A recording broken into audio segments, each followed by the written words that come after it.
Olá, seja bem-vindo a mais uma aula. Hoje nós trataremos de um assunto bem importante e atemporal, né? A saúde do paciente, a segurança do paciente, né? Mesmo que nós já saibamos alguma coisa, mas sempre é necessário fazer revisão, pois há sempre novas mudanças e queira quer não, estamos no processo de pandemia e nós precisamos relembrar o passo a passo, né, referente à segurança do paciente e especificamente a segurança do paciente à luz do profissional de enfermagem. Então, afinal, o que é segurança? Né? Segurança, muitas vezes, ela é definida como ficar livre do dano psicológico, né? E é também uma necessidade básica que tem que ser atendida, gente. Os cuidados com a saúde prestados de maneira segura e um meio ambiente comunitário seguro, eles são extremamente essenciais para a sobrevivência e bem-estar do paciente, certo? Então, quais os objetivos da segurança nos serviços de saúde? A segurança no cenário de cuidado de saúde, ela reduz incidência de doença e lesões, auxilia a diminuição do custo de cuidado com a saúde, evita longos períodos de tratamento e também de hospitalização e melhora e mantém o estado funcional dos pacientes, aumentando assim, pessoal, a sensação de seu bem-estar, certo? E lá em 2000, né, o The Institute of Medicine reportou que é raio humano construindo um sistema de saúde mais seguro, né, como uma publicação central que trouxe aí a questão da segurança do paciente à vanguarda dos cuidados de saúde lá nos Estados Unidos, que deu a indicativa de 44 mil a 98 mil pessoas que morreram por ano como resultado de erros médicos que poderiam ser evitáveis. E aí a gente vê que houve um esforço para melhorar a segurança do paciente, foram diversas organizações que tornaram-se dedicadas ao acompanhamento dessas iniciativas de segurança. E esse projeto que se tornou após esse boom, né, de informação, que foi o projeto The Quality and the Safe Education for Nursing, que é, em português, a qualidade e segurança na educação para enfermeiras, ele foi desenvolvido especialmente para que atenda ao desafio, e esse desafio de preparar as futuras gerações de enfermeiros que terão esse conhecimento, habilidade e também atitudes necessárias para que melhorem continuadamente a qualidade e a segurança dos sistemas de saúde, para que melhorem de trabalho, tá certo? E a competência de segurança dessa qualidade de segurança da educação para enfermeiras, ela é definida como minimizar o risco de danos ao paciente e aos profissionais de saúde, tanto através da eficácia do sistema, quanto a do desempenho individual, certo? E para isso, nós necessitamos da base de conhecimento científico, né? A segurança do ambiente, por exemplo, que é o ambiente do paciente que vai incluir todos os fatores físico, psicológico, psicossociais, que vão influenciar ou vão afetar a vida e a sobrevida daquele paciente, certo?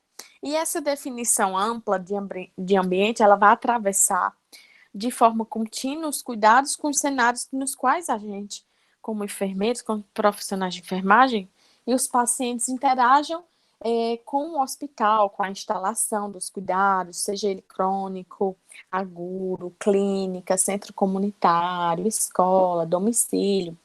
E um ambiente seguro, ele não só protege o ser, né, o indivíduo, ele protege também toda a equipe, que permite a nós trabalhar com condições ótimas.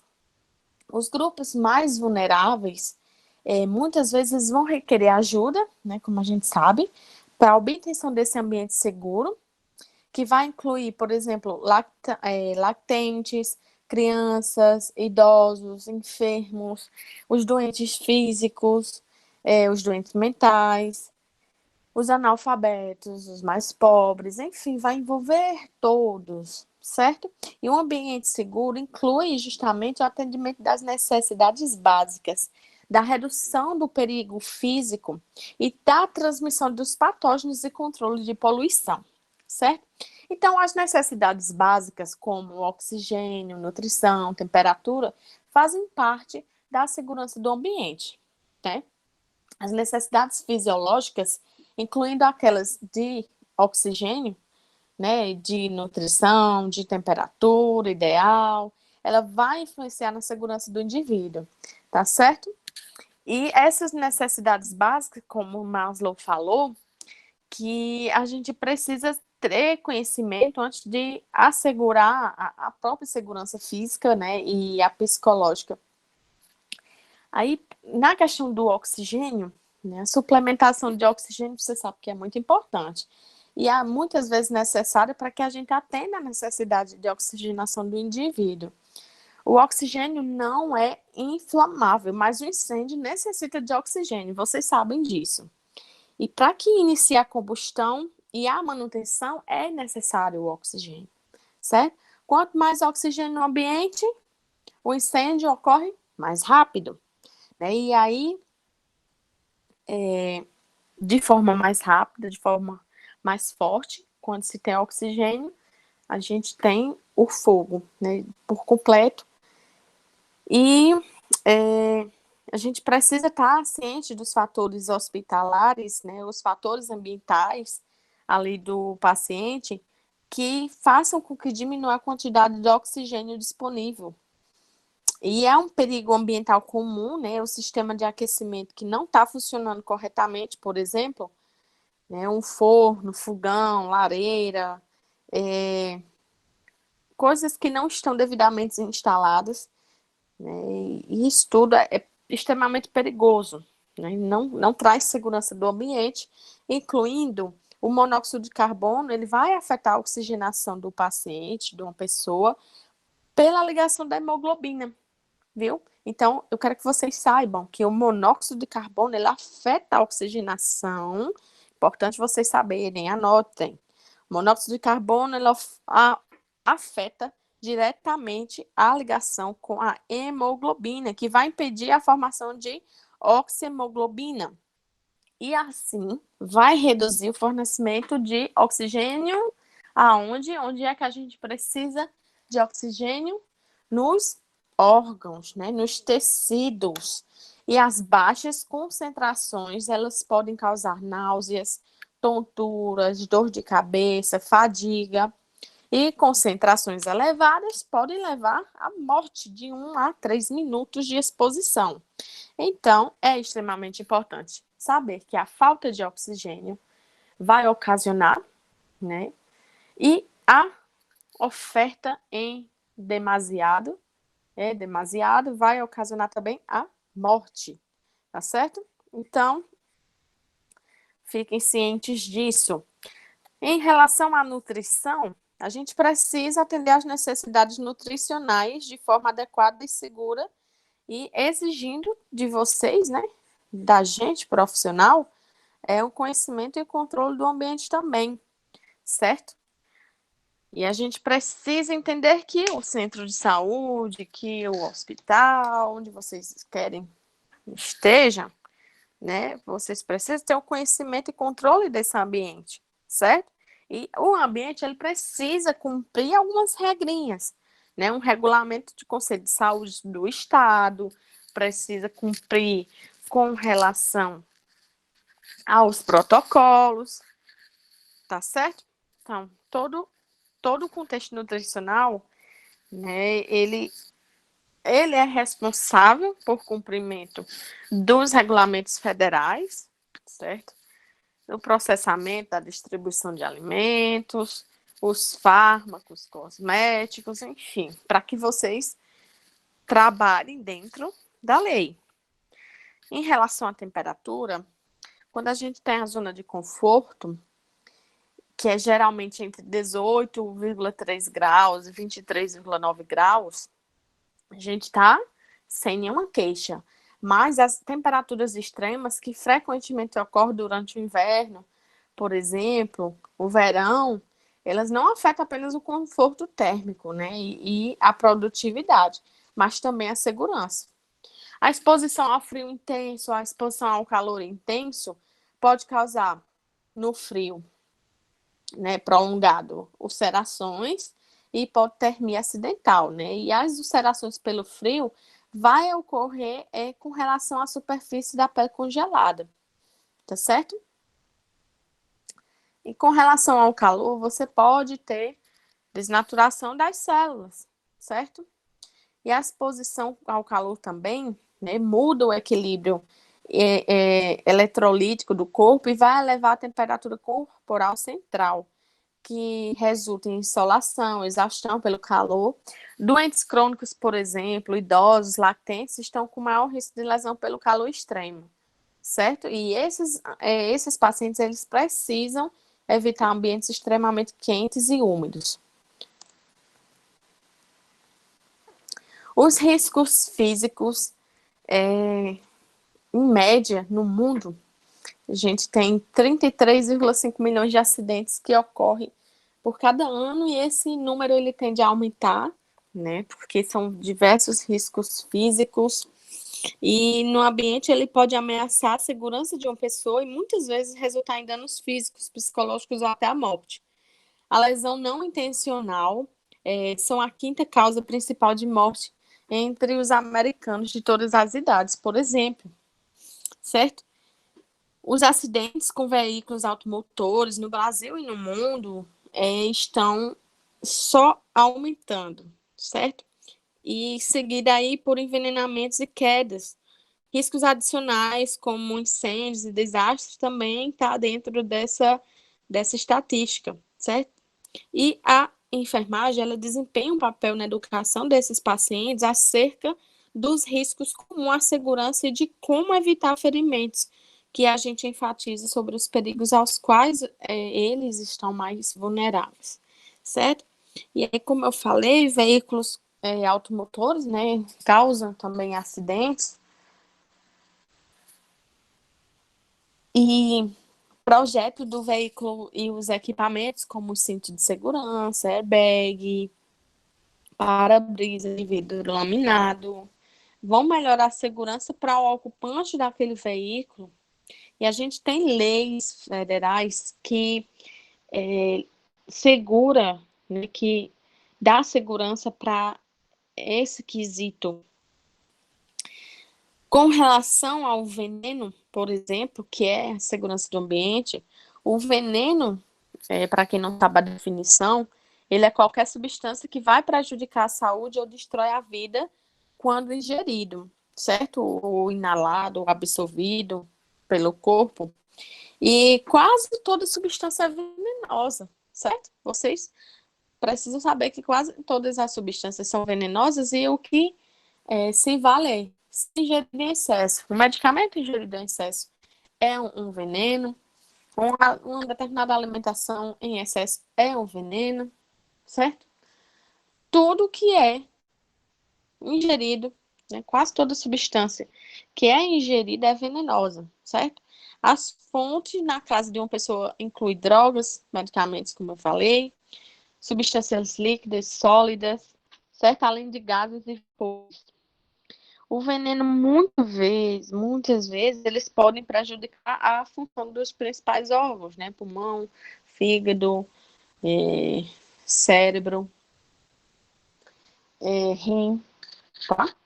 Então, os profissionais da saúde estão em riscos a partir de contato com produtos químicos, por exemplo, como produtos tóxicos utilizados em limpeza.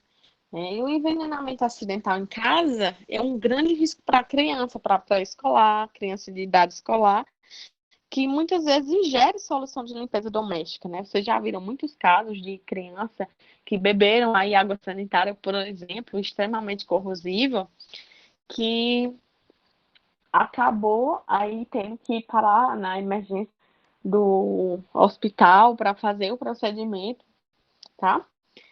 E, assim, medicamento também, outros produtos de higiene pessoal de extrema importância para que vocês fiquem atentos com relação ao veneno. E o tratamento de emergência é necessário quando a pessoa ingere uma substância venenosa ou entra em contato com uma substância química que é absorvida através da pele, certo? Quedas, elas também são o principal problema de saúde pública acontece, né, que acomete aí a população entre 64 anos ou mais, e as quedas são as principais causas de morte não intencionais. E vários fatores vão aumentar aí o risco de queda, incluindo o histórico de quedas prévias, prévias, pessoas com 65 anos ou mais, visão reduzida, hipotensão ortostática, problemas no andar e também no equilíbrio, disfunção urinária, uso de inadores, efeito de vários medicamentos. Então, a queda tem toda essa conjuntura, certo? Medicamentos, por exemplo, como anticonvulsivantes, hipnóticos, sedativos e alguns analgésicos também estão relacionados ao fator queda.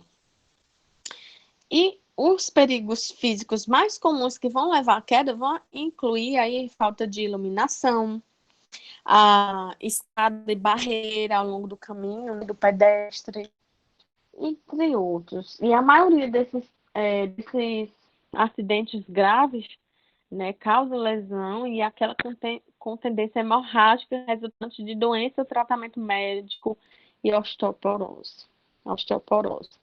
E as lesões mais frequentes são resultado de alguns contatos acidentais, como objetos.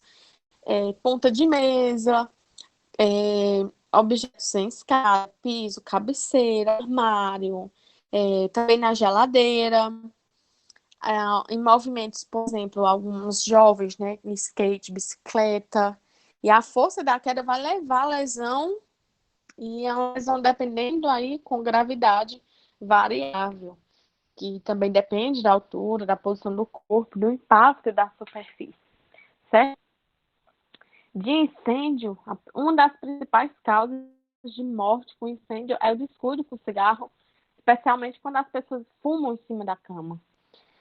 O uso indevido do equipamento da cozinha, eletrodomésticos, por exemplo, né, principalmente fogões, é a principal fonte de lesão por incêndio doméstico, tá certo? Só lembrando, monóxido de carbono, ele afeta a oxigenação de uma pessoa pela ligação com a hemoglobina, que vai impedir a formação de oxihemoglobina, reduzindo o fornecimento de oxigênio nos tecidos. Não esqueçam disso, extremamente importante. Em relação aos desastres, as principais causas de morte e ferimento são os desastres naturais, né, como inundações, tsunamis em alguns países, tornados, furacão, incêndios florestais, e esses tipos de desastres, eles resultam em morte e deixam diversas pessoas desabrigadas. Todos os anos, gente, isso acontece. Outro tipo de desastre é o terrorismo, por exemplo, que a ameaça desse tipo vem na forma de ataque químico, biológico, nuclear. E o bioterrorismo, né, o uso de agente biológico para criar medo e ameaça é a forma mais provável de ocorrência de um ataque terrorista. Embora os terroristas possam usar qualquer agente, os oficiais de saúde eles estão mais preocupados com agentes biológicos, como o antrax, o vírus da varíola, da peste pneumônica, botulismo, febres virais hemorrágicas, dentre outras, certo? E a transmissão de patógeno, né, a gente tem que lembrar na segurança do ambiente que os patógenos e os parasitas eles representam ameaça à segurança do paciente. Um agente patogênico é qualquer micro-organismo capaz de produzir uma doença. E o mais comum meio de transmissão desses agentes patogênicos é através das mãos, né? E vocês sabem a importância da lavagem das mãos. E estamos no meio de uma pandemia, principalmente agora, né? Que nós aprendamos que a lavagem das mãos não é só para a pandemia, é todo o tempo todo, certo? Então, a lavagem das mãos é extremamente importante. Se o indivíduo infectado com hepatite A não lava bem as mãos após lavar, o risco de transmitir a doença durante a preparação dos alimentos é extremamente grande. Um dos métodos mais eficazes para limitar a transmissão de patógenos como esse é a prática de asepsia e higienização das mãos.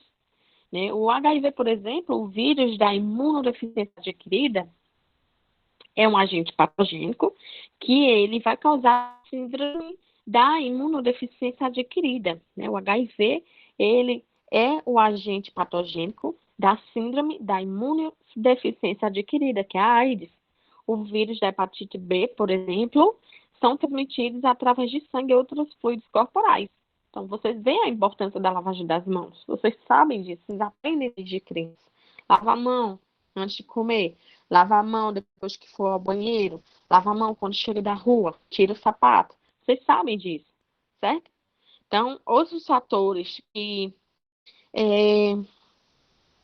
risco, né, que comum para a infecção do HIV inclui comportamento também de alto risco, como contato sexual e uso de drogas. Então, extremamente importante aqui para que vocês saibam a lavagem das mãos. E aqui eu trago mais uma questão com relação à imunização, que ela também pode reduzir, em alguns casos, até prevenir a transmissão de doença de pessoa para pessoa, certo? Os indivíduos eles adquirem imunidade ativa através da injeção, né, do posto de saúde, de uma quantidade de organismos, né, morto, atenuado, que a gente chama atenuado, mas são vida enfraquecidos, ou de uma toxina de micro-organismo modificado, que é os sólidos, certo? E a imunidade passiva, que é quando a gente toma o patógeno, né, seja ele morto ou atenuado, ele ocorre quando os anticorpos produzidos por uma pessoa, por animal, são introduzidos na corrente sanguínea de uma pessoa para proteger de um patógeno, certo? Os insetos roedores, por exemplo, são portadores de agentes patogênicos,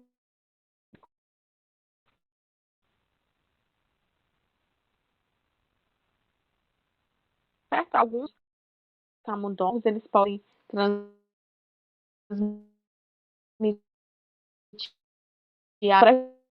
precisam tomar muito cuidado, certo? O descarte correto dos resíduos produzidos pela população pode controlar a transmissão de parasitas e doenças. Vocês sabem que o lixo deve ser colocado no local correto. Quando a gente joga lixo em vias,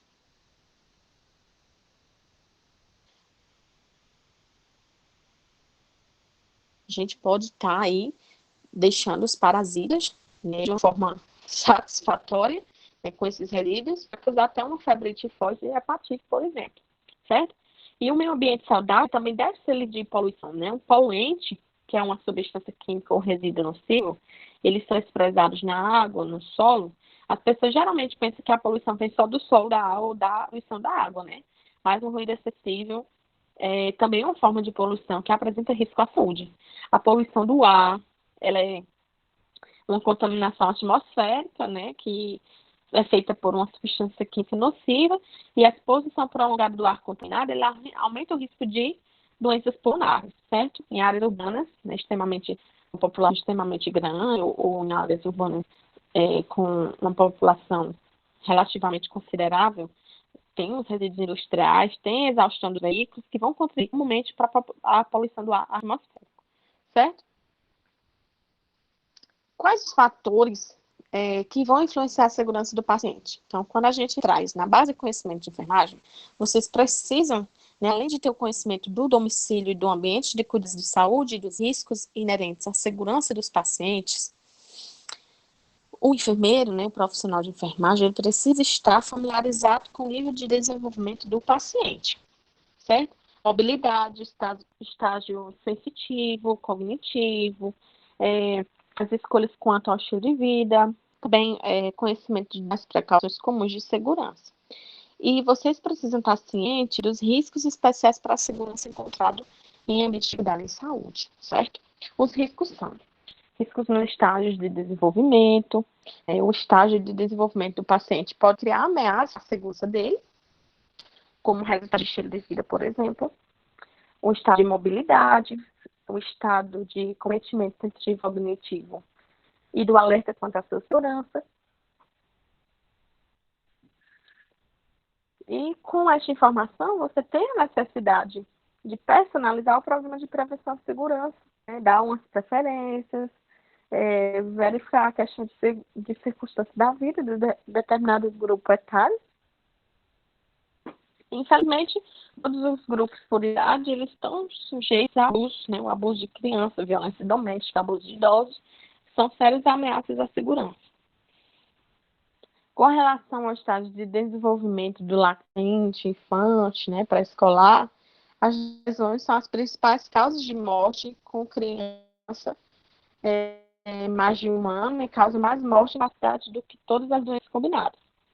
Tá? Então, a natureza da lesão sofrida está intimamente relacionada com o crescimento e desenvolvimento. Por exemplo, a incidência de envenenamento por chumbo ela é maior na fase final da lactação e no período de começar a andar.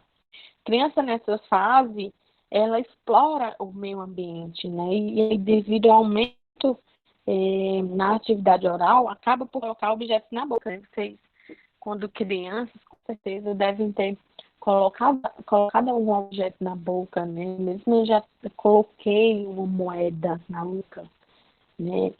Na época de pré-escolar, eu lembro dessa fase.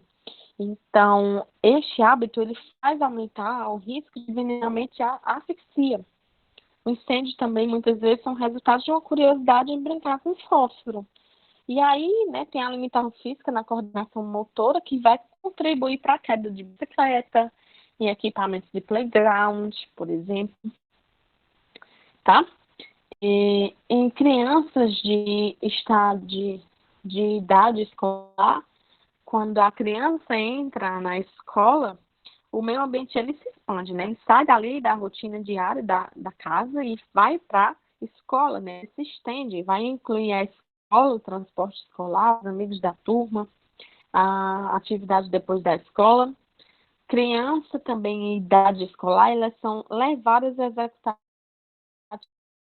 atividades motoras mais complexas e muitas vezes elas não possuem uma boa coordenação. Os pais, os professores, o profissional de enfermagem precisa instruir a criança sobre estas práticas seguras para seguirem tanto na escola quanto no seu lazer, que inclui também se for abordadas por estranhos, certo? No estágio de adolescência, quando a criança ela entra na adolescência, ela desenvolve um maior nível de independência, não é verdade? E aí começa a desenvolver um senso de identidade e seus próprios valores. Além disso, os adolescentes eles começam a se identificar, né? Começam a se separar emocionalmente de suas famílias e começam a identificar os amigos que realmente passam a ter uma forte influência em suas vidas.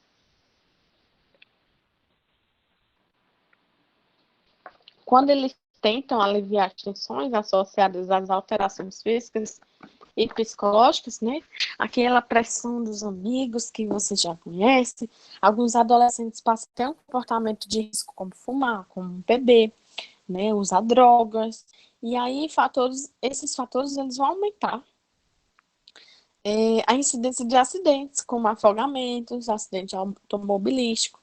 E quando o jovem, né, quando o adolescente aprende a dirigir, o seu meio ambiente se expande mais ainda, né? O potencial para lesão aumenta.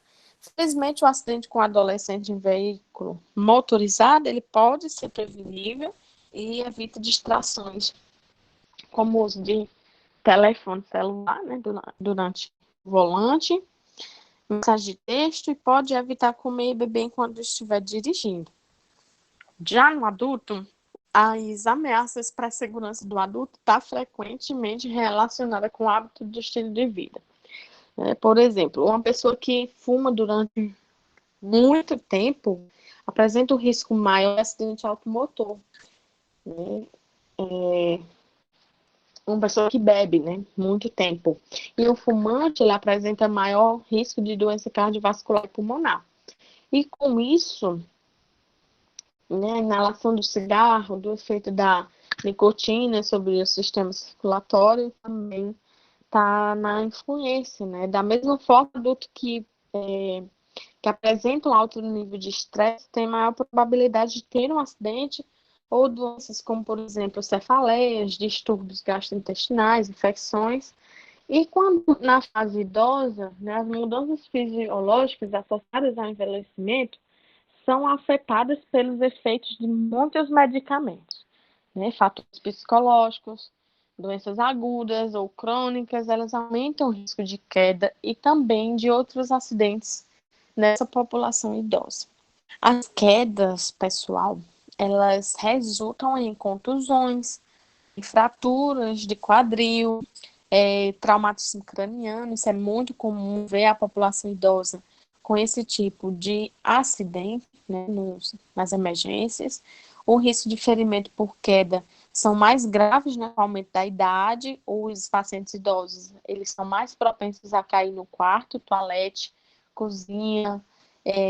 Os fatores ambientais, como as escadas quebradas, né, as calçadas escorregadias, a iluminação inadequada, a questão fisiológica, né, que a visão é diminuída, né, e aí estão expostos às quedas. E essas quedas ocorrem, na maioria das vezes, durante a transferência das camas, cadeiras, do banheiro, entrando e saindo do banheiro também, tropeçando em objetos com corda coberta, também batentes das portas, certo?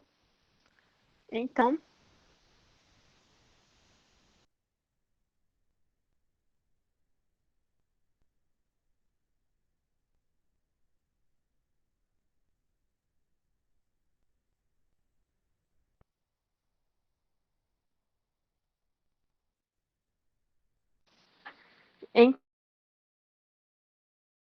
Então, esses fatores, né, eles levam aos riscos nos estágios de desenvolvimento. A gente vai falar agora dos fatores de riscos individuais, né, do estilo de vida. Algumas escolhas de estilo de vida, eles vão aumentar o risco de segurança, né? Pessoas que dirigem, operam máquinas, né, trabalham em profissões com perigo, né, e aí tem maior risco de lesão. Além disso, essas pessoas em situação de estresse, ansiedade, fadiga, consumidores de álcool, drogas ou aquelas que até recebem medicamento prescrito, elas são mais propensas a acidentes, certo? Por causa desses fatores, alguns pacientes estão preocupados demais para observar fontes de um potencial acidente, como degrau cheio de objeto, um sinal de pare, tá? Um fator de risco individual também é a mobilidade comprometida. Um paciente com a mobilidade reduzida possui diversos tipos de risco à segurança. Fraqueza muscular, paralisia, má coordenação, problema de equilíbrio, são os principais fatores de queda, certo? E a imobilização dispõe os pacientes aos perigos adicionais dela, tanto emocionais quanto fisiológicos, que também vão restringir ainda mais a mobilidade e a independência. E essas pessoas são fisicamente comprometidas, estão em maior risco de dano quando utilizam veículos motorizados e elas entram em edificações que não possuem acessibilidade adequada para os deficientes, por exemplo. O comprometimento sensitivo de comunicação, com a falta de consciência da segurança, né? Alguns pacientes desconhecem a precaução acerca da segurança, tais como manter longe de crianças medicamentos e produtos tóxicos, ler a data de validade, avaliação nossa, né, de enfermagem, ela completa, incluindo também uma inspeção na residência, ajuda a identificar o nível de conhecimento do paciente sobre a segurança domiciliar, para que você possa corrigir deficiências com o plano individualizado do cuidado de enfermagem, certo? Os riscos relacionados à instituição de saúde, né, a segurança do paciente continua a ser um dos desafios mais imperiosos nos cuidados de saúde no país. Os erros médicos são a oitava causa de morte, né? Os erros médicos acontecem quando algo que se foi planejado como parte dos cuidados médicos não funcionam, ou também quando escolhe o plano incorreto. E eles ocorrem em todas as instituições de saúde, e aí deve estar ciente das iniciativas de segurança regulatória e organizacional de fatores de riscos individuais do paciente, por isso que a gente está vendo essa aula de extrema importância, certo? Na nossa semiotécnica, tá? Então, a gente precisa entender que a gente tem que ter um consenso, né, sobre a prioridade e metas para que a gente alcance, que a gente faça a melhoria do desempenho e trabalhe aí com parceria para alcançar essas metas. A gente tenha padrões consensuais para mensurar e relatar publicamente o desempenho, né, e que promova também a realização dos objetos através da educação e de programas de extensão. Foi por isso, né, pensando nesses fatores, que existiu-se a criação de um protocolo baseado na segurança de saúde desses pacientes. Então, a criação, né, do SUS, a partir da criação do SUS, veio com ela melhorias na saúde da população brasileira, né, devido aí o Ministério da Saúde, em parceria com a Agência Nacional de Vigilância Sanitária, a Anvisa, inseriu esse tema na agenda de prioridade do sistema público de saúde e também no sistema privado do país, que lançou o Programa Nacional de Segurança do Paciente, que a gente chama de PNSP, tá? E esse programa é utilizado para que a gente tenha todas as metas, a gente trabalhe no pensamento crítico, criemos um processo de implementação dos processos, visando aí a segurança do paciente. Dentro desses protocolos, a gente tem, né, algumas finalidades, algumas metas, certo? O Programa Nacional de Seguro do Paciente visa contribuir para a qualificação do cuidado.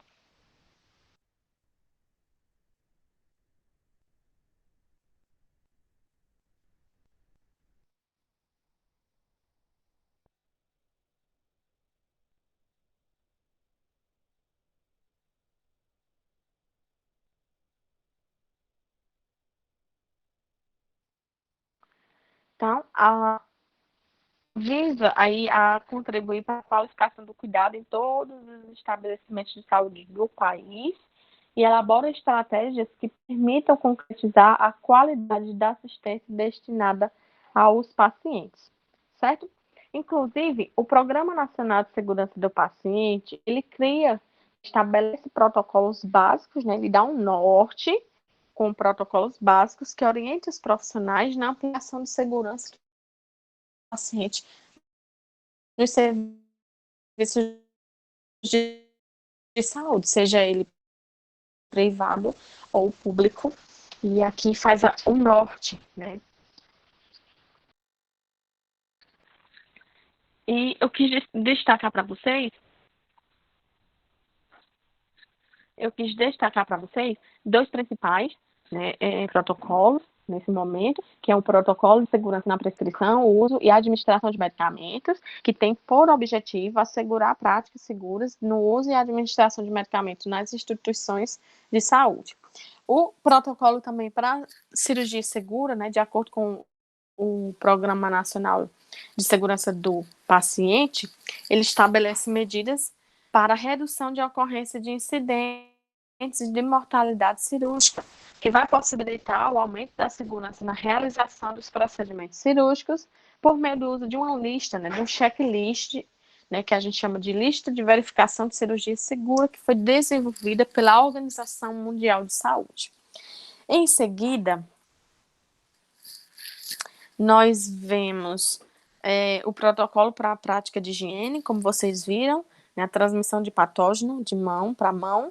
Então, foi criado o protocolo também para a prática de higiene das mãos em serviços de saúde, que vai agregar informações e medidas sobre a promoção da higiene das mãos, tanto nos serviços privados, nos serviços públicos.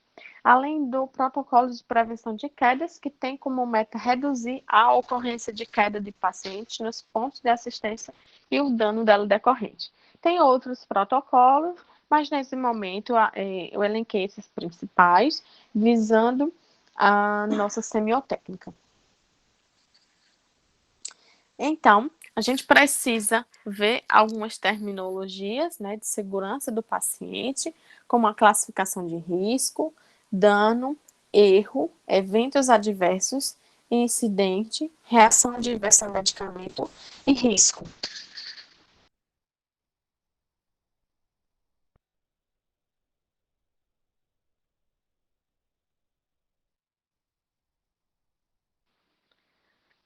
Então, são terminologias que vocês vão utilizar no processo de enfermagem, né?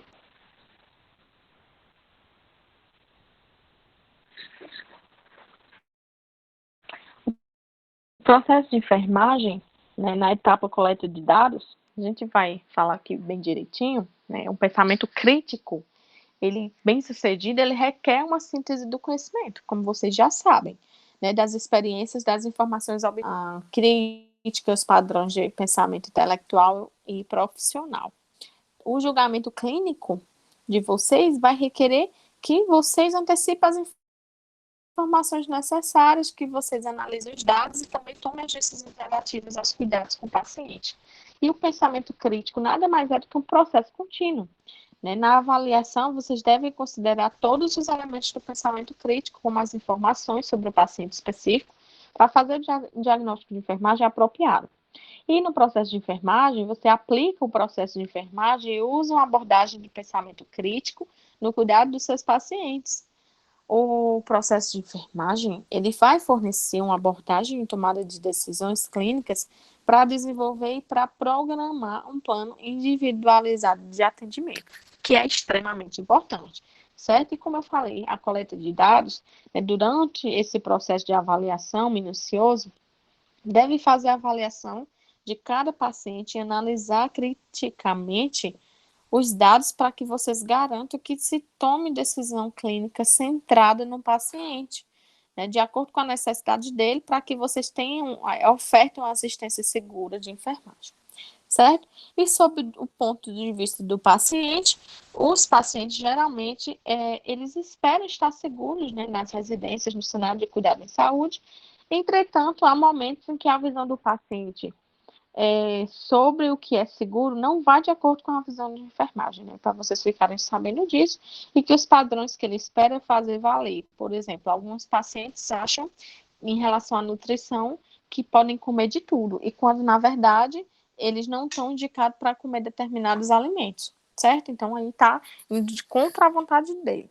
Por esta razão, a avaliação necessita ser centrada no paciente e vai incluir as percepções próprias dos pacientes e seus fatores de risco, né? O conhecimento de como se adaptar a esses riscos. E também a experiência prévia com outros atendentes. Isso é extremamente importante caso haja a necessidade de fazer alterações no ambiente onde se encontra o paciente. Os pacientes, eles geralmente não se colocam em ameaça propositadamente. As ameaças às suas seguranças ocorrem geralmente quando estão mal informados ou também pela inexperiência, certo? E aqui a gente tem sempre a necessidade de consultar o paciente, os familiares, né, sobre como reduzir os riscos em seu ambiente. Para que a gente faça uma avaliação minuciosa, a gente precisa considerar aquelas ameaças possíveis à segurança, também incluindo imediato e qualquer fator de risco individual. Por isso que, gente, pergunto sempre aos pacientes de vocês, né, questões específicas relacionadas à sua segurança. No histórico de enfermagem, paciente para determinar se existem condições subjacentes que representem ameaça à segurança. Por exemplo, né, que vocês dêem atenção aí para avaliar a marcha de um paciente, a força muscular, a coordenação da parte inferior do corpo, o equilíbrio, a visão, e vocês avaliem essas informações das avaliações, considerando a revisão do estado de desenvolvimento do paciente. Também vocês têm que rever se o paciente está tomando algum medicamento ou se, ou se ele está sofrendo qualquer outro procedimento que apresente risco, certo? O uso de diurético, que vai levar à frequência de micção, que vai reduzir, que vai resultar que o paciente tenha que usar a instalação sanitária, né, com mais vezes. E as quedas muitas vezes elas ocorrem geralmente quando o paciente tenta sair da cama de forma rápida, né, como uma forma de urgência urinária. O ambiente de cuidado de saúde, no processo de enfermagem, quando o paciente é tratado dentro de unidade de saúde, é preciso que vocês determinem se existe algum perigo lá e que vocês, né, em relação à equipe, né, vocês vejam que tem equipamentos como bolsa de drenagem, bombas de infusão, né, o mobiliário, pode representar alguma barreira quando esse paciente tenta andar. Então, o posicionamento da cama do paciente vai permitir que ele chegue facilmente a itens como uma mesa de cabeceira ou nos suportes também. E aí, será que a necessidade da assistência para deambulação? Também vocês precisam ver, existem diversos tubos ou equipos? A campanha de chamada está ao alcance, né? O enfermeiro, né, o profissional de enfermagem, ele deve colaborar com o pessoal de engenharia química. Se possível, né? Porque aí a gente precisa certificar que esses equipamentos estão funcionando corretamente, né, para que o paciente não venha sofrer com o risco de queda, por exemplo, né, que aí entra também no ambiente de cuidado da saúde, o risco de queda, a gente precisa avaliar os fatores de risco para queda de paciente e é essencial que vocês determinem a necessidade específica e também desenvolvam intervenções orientadas para prevenir as quedas, que como eu botei lá nos protocolos principais do Programa Nacional, né, de Segurança do Paciente, o risco de queda, um protocolo específico, vocês precisam entender dele, né, que é uma ferramenta importante da avaliação de queda e ajuda a avaliar os fatores de riscos importantes. No mínimo, a avaliação deve ser preenchida no momento da admissão, como vocês sabem, né? Uma alteração de condição do paciente também, após uma queda e também quando ele for transferido. E se for determinado que o paciente está em risco à queda, deve haver uma avaliação periódica contínua, certo? Em alguns casos, alguns membros da família também são importantes nesse recurso de avaliação do risco de queda do paciente, né? A família muitas vezes é capaz de avaliar o risco de queda do paciente, informando sobre o nível de confusão do paciente, da capacidade de deambulação. E se os membros da família são informados, muitas vezes eles vão pedir ajuda para ter a certeza de que o paciente está sendo assistido de maneira apropriada, certo? Risco de erro médico, né? Vocês precisam estar alerta para os fatores de risco dentro do ambiente de trabalho, que possam criar condições nas quais é mais provável que os erros médicos ocorram. E alguns estudos até eles mostram o excesso de trabalho e a fadiga como causa de decréscimo significativo da atenção e da concentração para acometimento de erros, certo? Então, um profissional que não descansa é um profissional que não rende e, consequentemente, está exposto à produção do erro, tá? A efetivar o erro. Desastres também, né? Os hospitais eles têm que estar preparados para responder e cuidar de um súbito afluxo de paciente, né? No momento de um desastre em uma comunidade. Eu vou dar um exemplo para vocês. Em pandemia, né, quando recentemente estava se sem oxigênio nos hospitais lá em Manaus. Então foi feito um plano, né, de contingência para absorver pacientes. E aqui o estado, alguns estados, eles foram responsáveis por absorver alguns desses pacientes, cuidando, dando suporte, mesmo estando em pandemia, mas foi feito esse plano. Então, o hospital, ele é obrigado a ter esses planos preparados com relação ao súbito afluxo de paciente, certo? Como eu falei, é uma doença não endêmica, padrão não usado de resistência a antibióticos, isso tudo a gente precisa avaliar. No ambiente domiciliar do paciente, quando a gente cuida do paciente em casa, é necessário demais uma avaliação dos períodos na residência do paciente, certo? Então, a avaliação do risco minuciosa abrange temas como adequação de iluminação, tipo de segurança, aquelas barrinhas instaladas em parede, em banheiro, certo?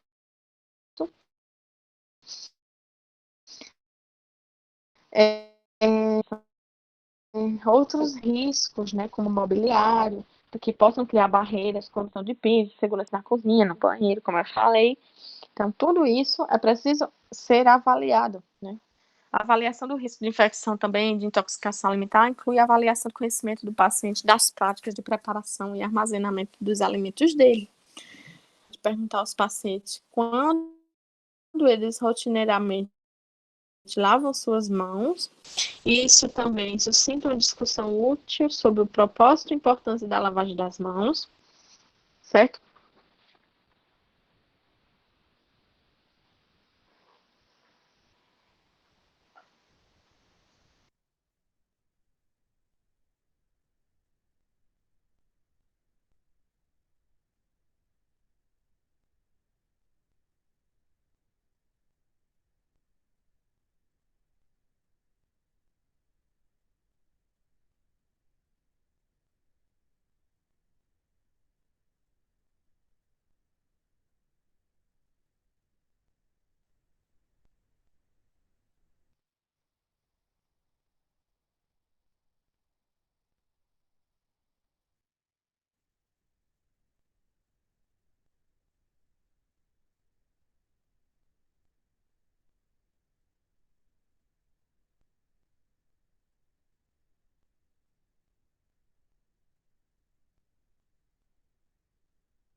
Estou aguardando aqui o slide voltar, tá?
Então, como eu estava falando, né, em relação ao ambiente domiciliar, né, além de você fazer todo esse processo, eu vou voltar aqui a apresentação, limitar aqui a câmera.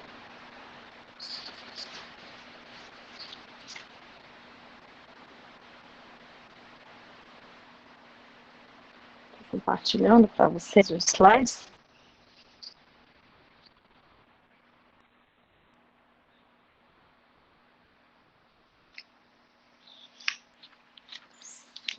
Então, com relação ao diagnóstico de enfermagem, a coleta de dados é extremamente importante, né, para que se tenha avaliação de enfermagem e analise agrupamentos de características definidas para que vocês identifiquem os diagnósticos corretos de enfermagem relevantes, certo? Vocês precisam incluir fatores específicos, né, relacionados a risco de lesão, né, relacionada à alteração de mobilidade sensorial, tá?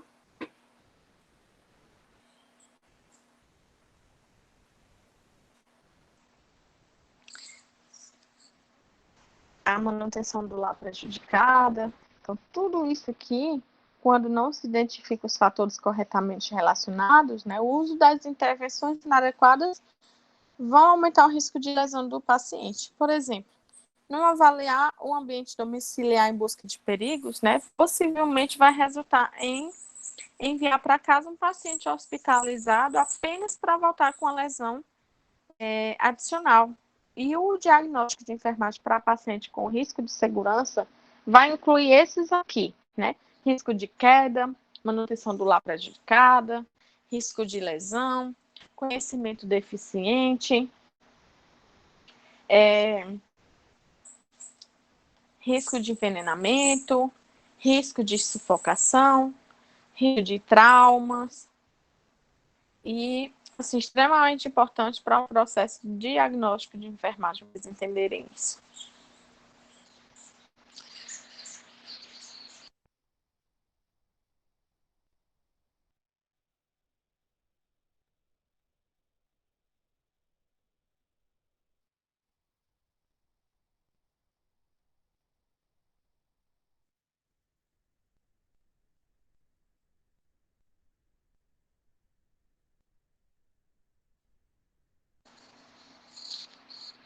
Os pacientes com risco real ou potencial à segurança, eles vão exigir um plano de cuidado de enfermagem com intervenções que previnem e minimizem as ameaças à sua segurança, certo? Então, vocês devem projetar as intervenções para que vocês possam ajudar um paciente a se sentir seguro para se movimentar, para interagir, né, dentro do ambiente. E o plano de cuidado, ele aborda todos os aspectos das necessidades do paciente e ele vai também utilizar os recursos da equipe de saúde da comunidade quando apropriado. Mais uma vez eu volto para o pensamento crítico, que vai assegurar o plano para o paciente, para que o paciente interage, né, com tudo, que ele integre esse cuidado, né, que ele aprenda sobre ele, bem como os elementos-chave do pensamento crítico, certo? O objetivo e resultado, você vai colaborar com o paciente, com a família e com os membros da equipe de cuidado de saúde, quando você estabelece os objetivos e respostas esperadas durante o processo de planejamento, certo?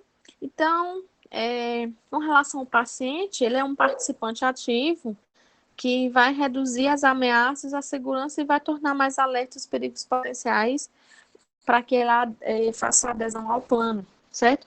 Você precisa se certificar se esses objetivos que você traçou, que você fez um resultado para esses diagnósticos que você verificou, que eles sejam mensuráveis e realísticos, né? Não adianta você fazer uma coisa bem além e não ser cumprido. Vocês precisam considerar os recursos disponíveis para aquele paciente, certo? No diagnóstico de mobilidade física prejudicada relacionada a uma paralisia do lado esquerdo, o objetivo do paciente é permanecer livre de lesões auto-hospitalar, certo?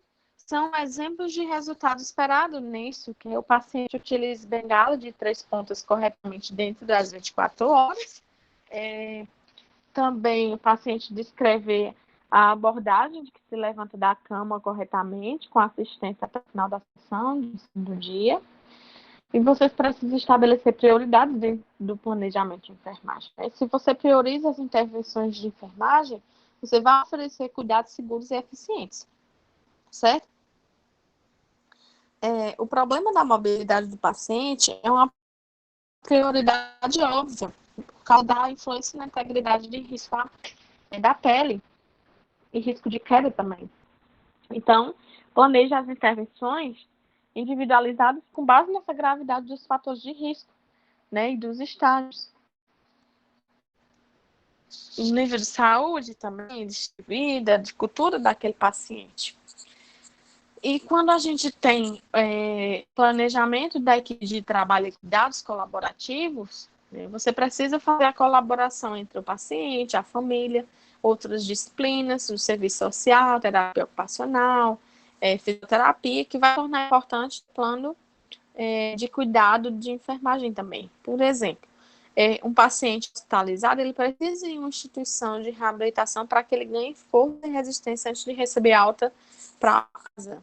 Então, a comunicação é essencial. Você comunica o fator de risco e plano de cuidado com o paciente, família e outros profissionais de saúde, e você inclui outras disciplinas, enfermeiros de outros turnos. E isso é extremamente importante, o background que você vai ter esse paciente, certo? Então, quando a gente faz a implementação, a gente cria a promoção da saúde, a gente promove a saúde do indivíduo, e é necessário que ele esteja em um ambiente seguro e que pratique que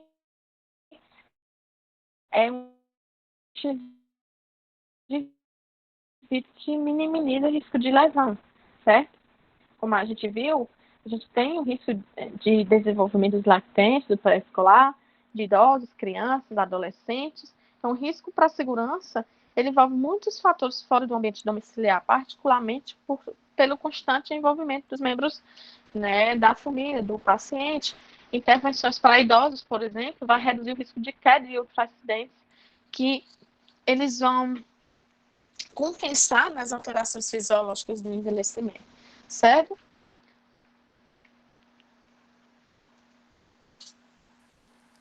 Então, quando a gente faz a implementação, a gente precisa ter ciência da promoção de saúde, né, que é o que a gente vem trabalhando, intervenções ambientais com as necessidades básicas, as intervenções de enfermagem dirigida a eliminar as ameaças ambientais vai incluir justamente aquelas relacionadas com as necessidades básicas de uma pessoa e as medidas gerais de prevenção.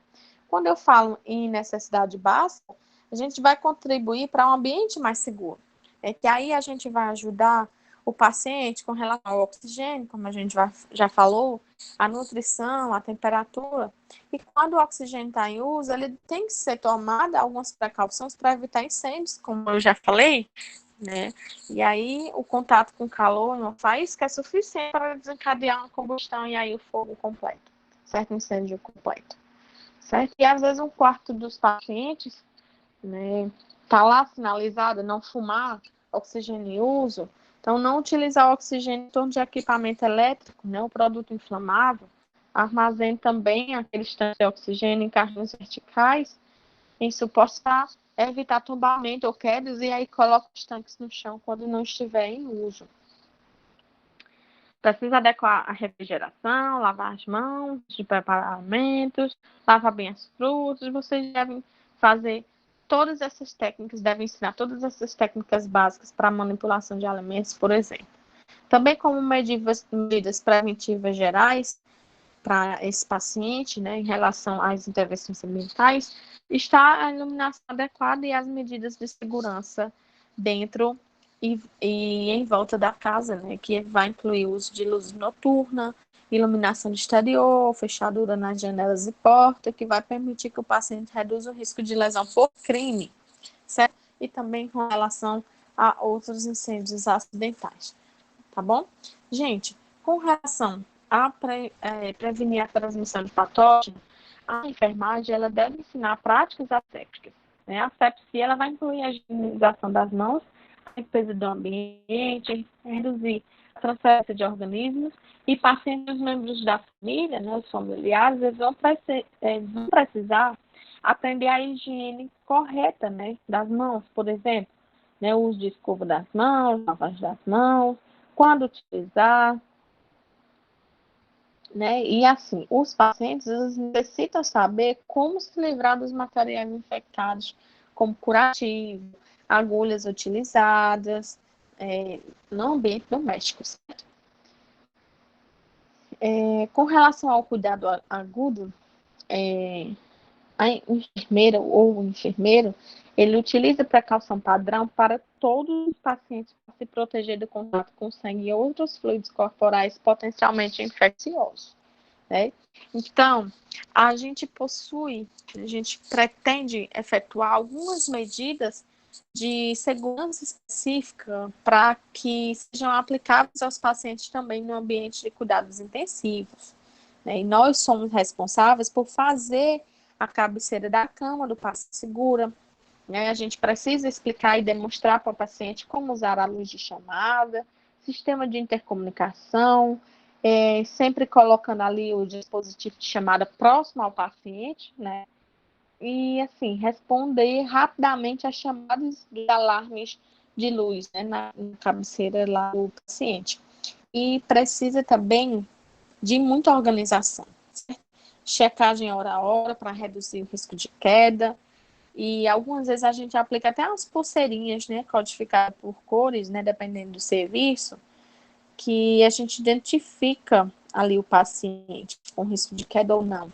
E essa recomendação veio depois de um acidente, onde quase resultou em acidente lá no American Hospital Association, né, que ele emitiu um alerta que os hospitais padronizassem cores das pulseiras, né, vermelha para paciente alérgico, amarela para risco de queda, roxa para preferência por não reanimar, mas aí na realidade brasileira, a gente traz com relação aos nossas plaquinhas, né, na cabeceira, lá da unidade de tratamento intensivo, que a gente define o paciente com risco de queda, até mesmo nas alas, né, nas enfermarias, que a gente faz essa identificação, e isso é extremamente importante com os cuidados agudos, certo?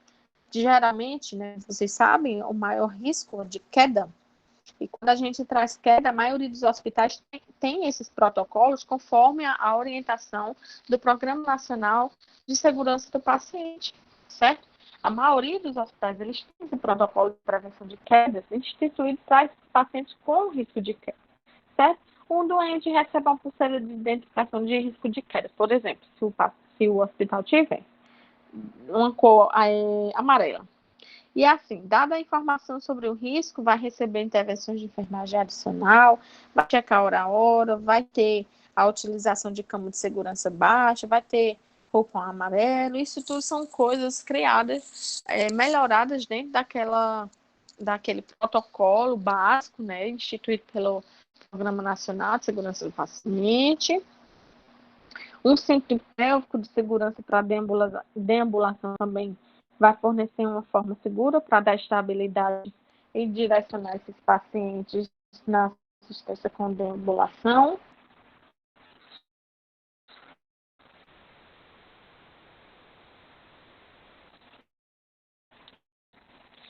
E dentro desses cuidados agudos, né, a gente precisa também entender que cuidados agudos, além das quedas, temos a contenção, certo? A contenção, né, a restrição do paciente, ocorre quando algumas situações, principalmente com o paciente confuso, agitado, criança, torna-se necessário restringir a movimentação dele no leito, né, para que evite queda, para que evite traumas, retirada de sonda, catéteres, drenos, soros, etc. Porém, é fundamental que você conheça os riscos que uma restrição pode acarretar e também, né, os cuidados ao paciente restringido. Os pacientes eles estão confusos, desorientados, caem repetidamente, devem remover esses dispositivos médicos, certo? Oxigênio, equipo, curativo, né? E exigir frequentemente a utilização temporária de contenção para que vocês mantenham seguros, certo? E a contenção não são a resolução para o problema do paciente, mas é um meio temporário, que vocês devem lembrar, é um meio temporário para que vocês mantenham a segurança deles, certo? A contenção, ela pode, deixa eu passar aqui o slide para vocês verem.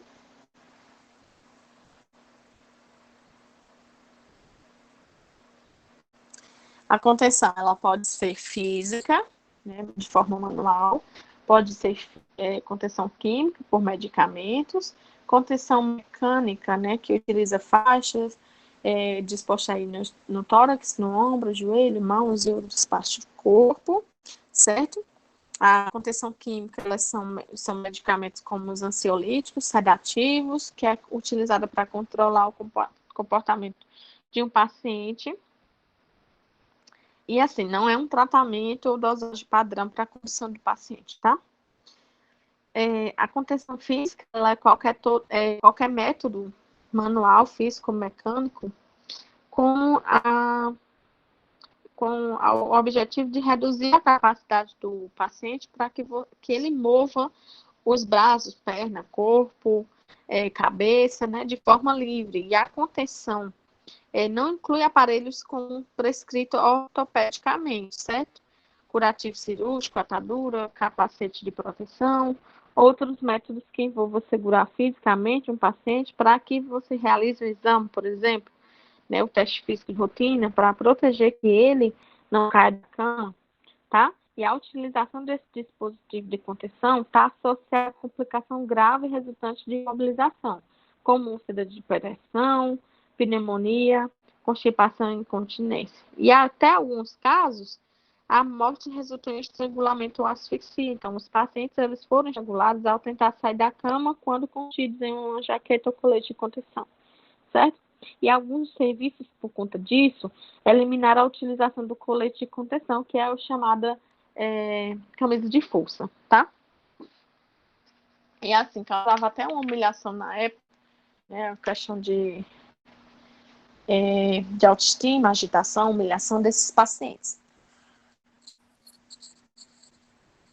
E o uso de contenção envolve justamente um ajustamento psicológico para o paciente e a família, né? Se a contenção são necessárias, a enfermagem auxilia familiar o paciente, explicando a finalidade que foi ali feita, né? O cuidado esperado quando o paciente estiver ali contido, as precauções tomadas para que evite lesões e a contenção, né, de forma temporária e protetora, certo? E assim, consentimento informado dos membros da família é muitas vezes necessário antes de vocês usarem a contenção, porque aí tem a questão, né, familiar e alguns propósitos legais, né, com relação à polícia específica, né, às agências, elas precisam estar com o uso apropriado e monitoração dessas contenções, tá certo?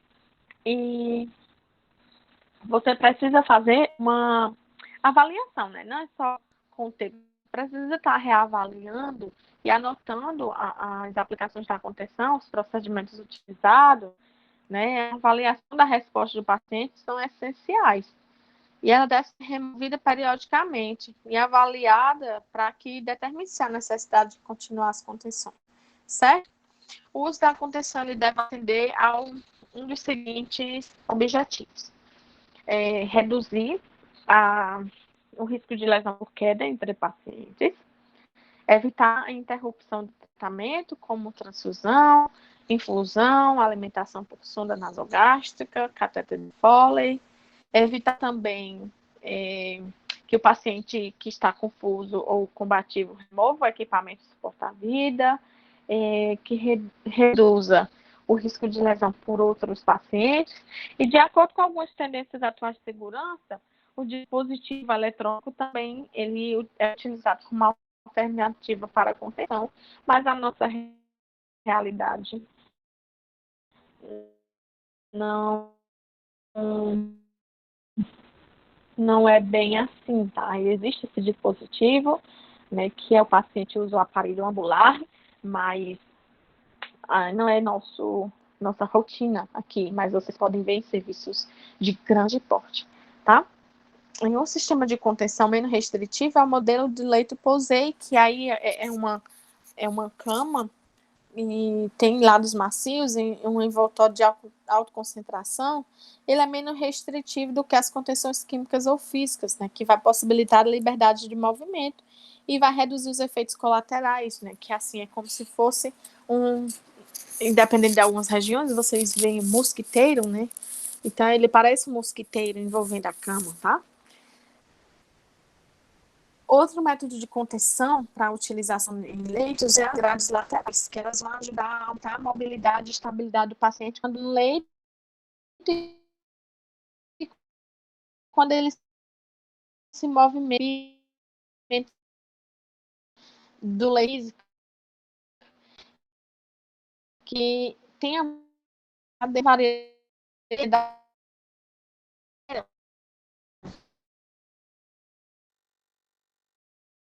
da cama seguradamente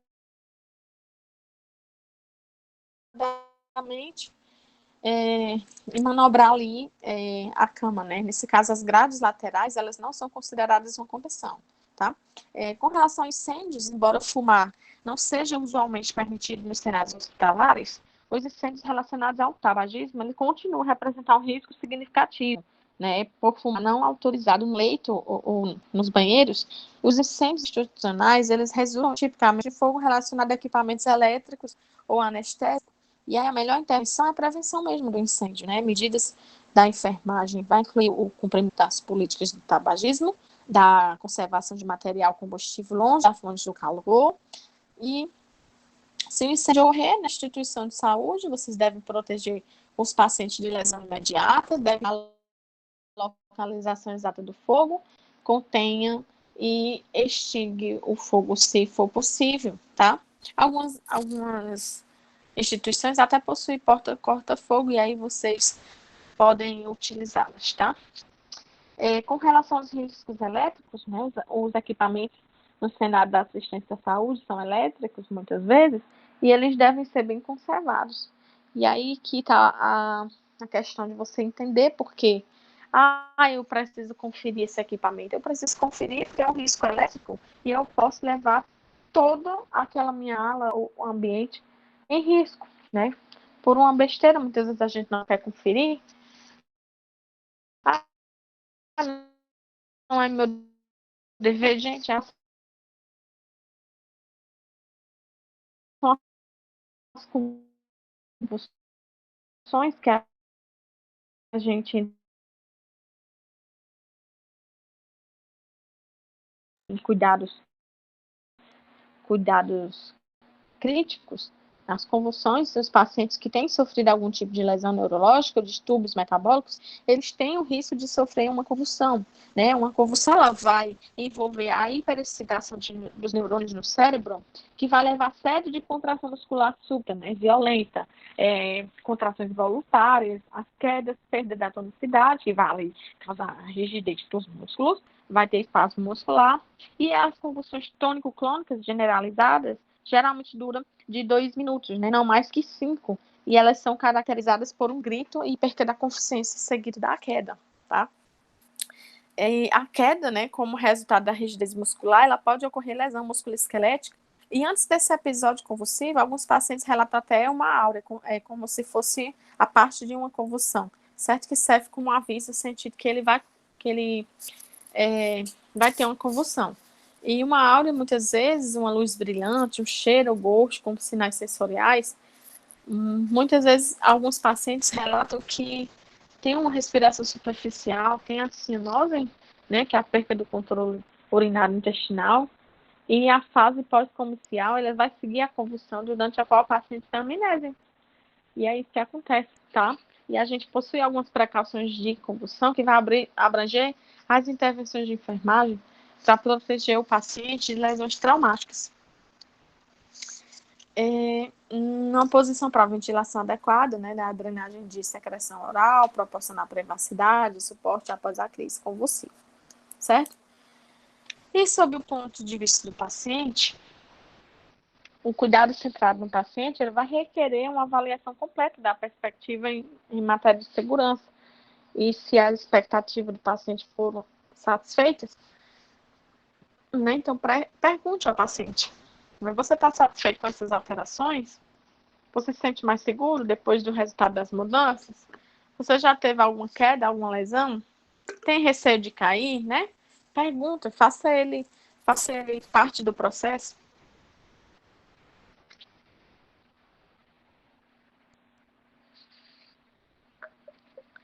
Então, a avaliação ela envolve monitorar o cuidado real emitido pela equipe de saúde com base nesses resultados esperados. Por isso que a gente traz esse fundamento para a prática da enfermagem, porque ela vai servir para nosso contexto, né? E a gente precisa entender os fatores dos pacientes que não são atendidos para que a gente melhore nosso processo de enfermagem, certo? Eu quero que vocês vejam um vídeo que está no slide seguinte, que é um vídeo representativo da contenção mecânica no leito. Como vocês viram nessa imagem anterior, a gente tem contenção da cervical, contenção do quadril, contenção da mão, certo? Com proteção, então tudo aqui com proteção, tá? Aquela camisa de força foi abolida, né? Diversos serviços de saúde no Brasil não utilizam mais aquela camisa de força. Então, a gente contém no leito com gases, com atadura, com fita micropore, tá certo? Então, esse videozinho é bem simples, bem objetivo. Eu gostaria que vocês vissem em outros exemplos, mas isso aqui sempre traz a lavagem das mãos antes do procedimento. Eu espero que vocês tenham entendido, certo? Que vocês apliquem todo esse conhecimento a partir de agora e que, com relação à contenção, vocês façam a coleta de dados, façam o planejamento, a implementação de enfermagem, tá certo? E nada muito difícil, as contenções é mais uma questão de treino mesmo, mas vocês precisam entender a parte do planejamento de enfermagem, para que vocês tragam com qualidade a sua tomada de decisão.